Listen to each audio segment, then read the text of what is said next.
हाथरस हादसे के जिस आरोपी को दर दर खोज रही पुलिस, वो अस्पताल में भर्ती, भोले बाबा के वकील का दावा। हाथरस हादसे का मुख्य आरोपी 1 लाख की इनामी जिस मधुकर को पुलिस जगह जगह तलाशने का दावा कर रही है, वह अस्पताल में भर्ती हैं। साकार हरि बाबा के वकील AP सिंह ने यह दावा किया है। दरअसल हाथरस भगदड़ के मुख्य आरोपी देव प्रकाश मधुकर की गिरफ्तारी पर पुलिस ने 1 लाख रुपए की इनाम का घोषणा की है। 5 लोगों को पहले ही पकड़ा जा चुका है। मधुकर को लेकर बाबा के वकील AP सिंह का कहना है कि मुझे FIR की कॉपी मिल गई है और मुझे जांच एजेंसियों पर पूरा भरोसा है। दोस्तों, आपको बताना चाहेंगे कि हाथरस हादसे में कई लोग मारे गए हैं। लोगों के परिवार के लोग अब आस्था छोड़कर बाबा पर पलटवार करने लगे हैं। लोगों का कहना है कि बाबा के खिलाफ सख्त कार्रवाई होनी चाहिए। दोस्तों, इस घटना में पूरी बाबा की लापरवाही सामने आ रही है। अगर आप भी चाहते हैं कि बाबा पर सख्त एक्शन होना चाहिए तो नीचे कमेंट बॉक्स में बताइए। अरविंद केजरीवाल की जमानत मामले में हाईकोर्ट में सुनवाई हुई है। ताजा अपडेट भी सामने आ चुका है कि केजरीवाल को जमानत मिल पाएगी या फिर नहीं। दिल्ली के मुख्यमंत्री अरविंद केजरीवाल की जमानत याचिका पर हाईकोर्ट ने CBI को नोटिस जारी किया है। अगली सुनवाई 17 जुलाई को होगी। इस दिन केजरीवाल की उस याचिका पर भी सुनवाई होगी जिसमें उन्होंने CBI की गिरफ्तारी को चुनौती दी है। सुनवाई के दौरान केजरीवाल के वकील अभिषेक मनु सिंघवी ने कहा कि इस मामले में 4 सह आरोपियों को पहले ही जमानत मिल चुकी है। CBI ने मामले में तब गिरफ्तार किया जब निचली अदालत ने केजरीवाल को ED के मामले में जमानत मिल चुकी है। CBI के वकील DP सिंह ने कहा कि केजरीवाल की तरफ से गिरफ्तारी को चुनौती देने वाली याचिका पहले ही हाईकोर्ट में सुनवाई के लिए लंबित है। ऐसे में जमानत पर सुनवाई नहीं होनी चाहिए। ब्रिटेन में अब की बार 400 पार, कीर स्टारमर ने मारी बाजी। ब्रिटेन के आम चुनाव में लेबर पार्टी की आधी दिख रही है। चुनाव नतीजों में लेबर पार्टी 400 से ज्यादा सीटें जीत चुकी है। अब तक के नतीजों में ब्रिटेन की जनता सत्ता में बड़ा बदलाव करते दिख रही है।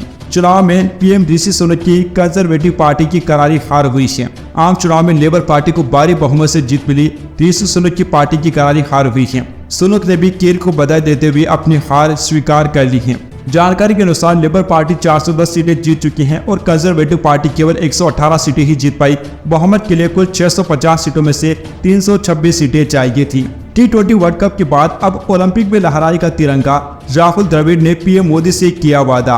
भारतीय खिलाड़ी T20 वर्ल्ड कप जीतकर वतन लौटे हैं। इसके बाद रोहित शर्मा की कप्तानी वाली टीम इंडिया के खिलाड़ियों के अलावा हेड कोच राहुल द्रविड़ और अन्य सपोर्ट स्टाफ PM मोदी से मिलने पहुंचे। इस दौरान राहुल द्रविड़ ने वादा किया कि ओलंपिक में भी भारत का झंडा लहराएगा। हाथरस में हुई लापरवाही, हादसे की हो जांच। पीड़ितों से मिलकर राहुल गांधी ने CM योगी के सामने रखी डिमांड। कांग्रेस नेता राहुल गांधी ने शुक्रवार को हाथरस के पीड़ितों से मुलाकात की। उन्होंने कहा कि मैं इस मुद्दे का राजनीतिकरण नहीं करना चाहता हूं। सिस्टम में खामियां देखने को मिली।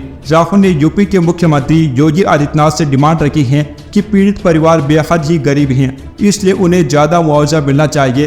पीड़ित परिवार का कहना है कि घटना स्थल पर पुलिस की व्यवस्था पर्याप्त नहीं थी। राहुल गांधी ने कहा कि दुख की बात है, बहुत परिवारों को नुकसान हुआ है, काफी लोगों की मृत्यु हुई है। मैं इनको राजनीतिक चश्मे से नहीं देखना चाहता हूं, मगर प्रशासन की कमी तो है और गलतियां तो हुई हैं, इसका पता लगाना चाहिए। शायद सबसे जरूरी बात यह है कि मुआवजा सही मिलना चाहिए, क्योंकि ये गरीब परिवार हैं और इनके लिए ये काफी मुश्किल समय है। राहुल गांधी के हाथरस दौरे पर गरमाई राजनीति। बीजेपी का सवाल, तमिलनाडु में 60 की मौत पर क्यों रहे मौन। लोकसभा में विपक्ष के नेता जब हाथरस का दौरा करने पहुंचे तो भाजपा इस पर बिल्कुल गर्म हो चुकी है। भाजपा ने राहुल गांधी पर तगड़ा पलटवार किया। बीजेपी के राष्ट्रीय प्रवक्ता सुधांशु त्रिवेदी ने कहा कि राहुल गांधी जब से नेता प्रतिपक्ष बने हैं भय और भ्रम की राजनीति कर रही हैं। कल हमने देखा कि अग्निवीर मुद्दे पर उन्होंने किस तरह झूठ बोला। उन्होंने कहा कि आज हाथरस की इस हृदय विदारक घटना पर वह राजनीति करने का प्रयास कर रहे हैं। यह अत्यंत दुखद है। ऐसी घटनाओं में अत्यंत संवेदनशीलता के साथ देखा जाना चाहिए। इसके साथ ही उन्होंने कहा कि मैं उनसे पूछना चाहता हूं कि इंडी गठबंधन में उनके दोस्तों द्वारा शासित तमिलनाडु में 50 से अधिक लोग मारे गए। उनमें से ज्यादातर ऐसे समुदाय से हैं, वहां जाना तो दूर, आपने इसके बारे में बात तक नहीं की। किसी को करना चाहिए।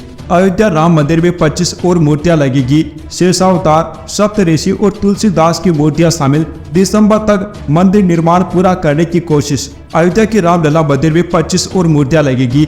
इसमें श्री राम दरबार, सप्तऋषि, शेषावतार और कुछ अन्य देवी देवताओं की मूर्तियां शामिल हैं। ये मूर्तियां फर्स्ट फ्लोर पर स्थापित की जाएगी। रामचरितमानस के रचयिता गोस्वामी तुलसीदास की एक बड़ी मूर्ति भी लगाई जाएगी। हालांकि इसका स्थान अभी तक तय नहीं हो पाया है कि कौन सी मूर्ति किस जगह पर लगने वाली है। सबसे बड़ी जानकारी सामने आ रही है कि मंदिर को दिसंबर तक तैयार कर लिया जाएगा। लालू यादव को लेकर बड़ी खबर सामने आ रही है। लालू यादव ने कहा, अगस्त तक गिर सकती है मोदी सरकार, कार्यकर्ता रहे तैयार।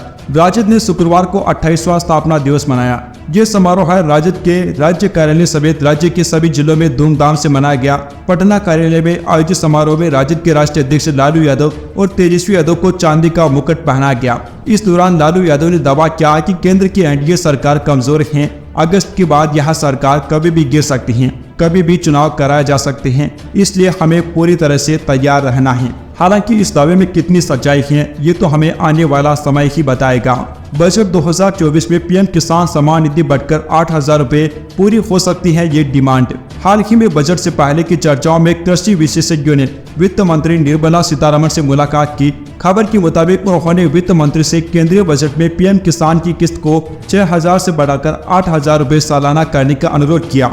अगर ऐसा होता है तो ये किसानों के लिए बड़े फायदे वाली खबर है।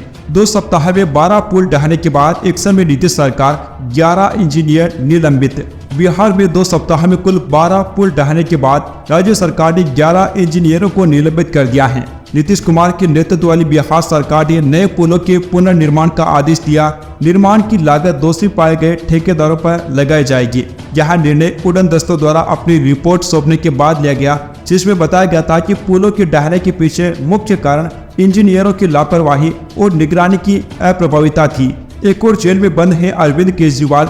इधर संजय सिंह को आम आदमी पार्टी ने दे डाली अहम जिम्मेदारी। आम आदमी पार्टी के वरिष्ठ नेता और राज्यसभा सदस्य संजय सिंह को आम आदमी पार्टी संसदीय दल का अध्यक्ष नियुक्त किया गया है। संजय सिंह के पास पार्टी की जिम्मेदारी भी है, क्योंकि Aam Aadmi party supremo Arvind Kejriwal excise policy के मामले में जेल में बंद हैं। सिंह 2012 में आम आदमी पार्टी की स्थापना के कुछ समय बाद ही इसमें शामिल हो गए थे और तेजी से आगे बढ़ते हुए पार्टी के सबसे दृश्यमान और प्रभावशाली नेताओं में से एक बन गए हैं। महाराष्ट्र सरकार ने परीक्षा संबंधी गड़बड़ी रोकने के लिए विधेयक पेश किया है। परीक्षाओं में पेपर लीक की चिंताओं के बीच महाराष्ट्र सरकार ने शुक्रवार को राज्य विधानसभा में एक विधेयक पेश किया, जिसका उद्देश्य प्रतियोगी परीक्षाओं में कदाचार को रोकना है। इस विधेयक में अपराधियों को 5 साल तक जेल की सजा का प्रावधान किया गया है। दोस्तों, भी हाल ही में जो नीट का पेपर लीक हुआ था, उसके बाद पेपर लीक की सियासत काफी ज्यादा तेज हो चुकी है और ये दोस्तों सही भी है, क्योंकि स्टूडेंट्स अपनी काफी मेहनत करते हैं। उनके घर वालों का, माँ बाप का, जिनके बल्कि मेहनत की कमाई इसमें लगी होती है कि उनका बेटा अच्छी नौकरी करेगा, लेकिन जब पेपर लीक हो जाते हैं तो उनके सारे सपने चकनाचूर हो जाते हैं। और सरकार अब इसे लेकर पूरी तरह से काफी गंभीर हो चुकी है कि किसी भी प्रकार से ये मुद्दे हमें सोल्व करने हैं। अब दोस्तों, इसी मामले से जुड़ी एक और बड़ी जानकारी सामने आ रही है। परीक्षा रद्द करना सही नहीं, सुप्रीम कोर्ट में बोला एनटीए, यह होनहार छात्रों के साथ धोखा होगा। नीट यूजी 2024 को रद्द करना उचित नहीं है, क्योंकि यह होनहार छात्रों के साथ धोखा होगा। नीट परीक्षा धांधली मामले में राष्ट्रीय परीक्षा एजेंसी ने शुक्रवार को सुप्रीम कोर्ट में दाखिल अपने हलफनामे में यह बात कही है। एजेंसी ने कहा कि पेपर लीक की सूचना मिलते ही सभी जरूरी कदम उठाए गए थे। दोस्तों, इस मामले में आपका क्या सोचना है, क्योंकि कई स्टूडेंट ऐसे होते हैं जो वाकई में मेहनत करके आगे बढ़ते हैं। क्योंकि अगर पेपर लीक हुआ है तो ये तो सिर्फ पैसे वाले लोगों के पास ही आया होगा। गरीब लोगों के पास, जिन्होंने मेहनत करके परीक्षा में अच्छे अंक प्राप्त किए, उनके पास तो पेपर गया नहीं होगा। तो उन लोगों के साथ कहीं ना कहीं अगर पेपर रद्द होता है तो ये बड़ा धोखा हो सकता है। और एनटीए इसे लेकर सुप्रीम कोर्ट पहुंचा है कि पेपर रद्द होने से होनहार छात्रों के साथ एक बहुत बड़ा धोखा हो सकता है। तो पेपर रद्द नहीं होना चाहिए, कोई दूसरा सोल्यूशन निकाला जाना चाहिए। सोना फिर हुआ महंगा, चांदी में भी बम्पर तेजी। जुलाई महीने में शादी विवाह का सीजन शुरू होने वाला है। वेडिंग सीजन के धूम धड़ाके से पहले यूपी के वाराणसी में सोने की कीमतों में बड़ी तेजी आई है। सराफा बाजार खुलने के साथ सोने की कीमतों में 720 रुपए प्रति 10 ग्राम का उछाल आया है। वहीं बात अगर चांदी की करे तो उसकी कीमत में भी 1500 रुपए प्रति किलो की आसमानी तेजी देखने को मिली है। बता दें कि सोने चांदी की कीमत हर दिन टैक्स उत्पाद शुल्क के साथ बढ़ती घटती रहती है।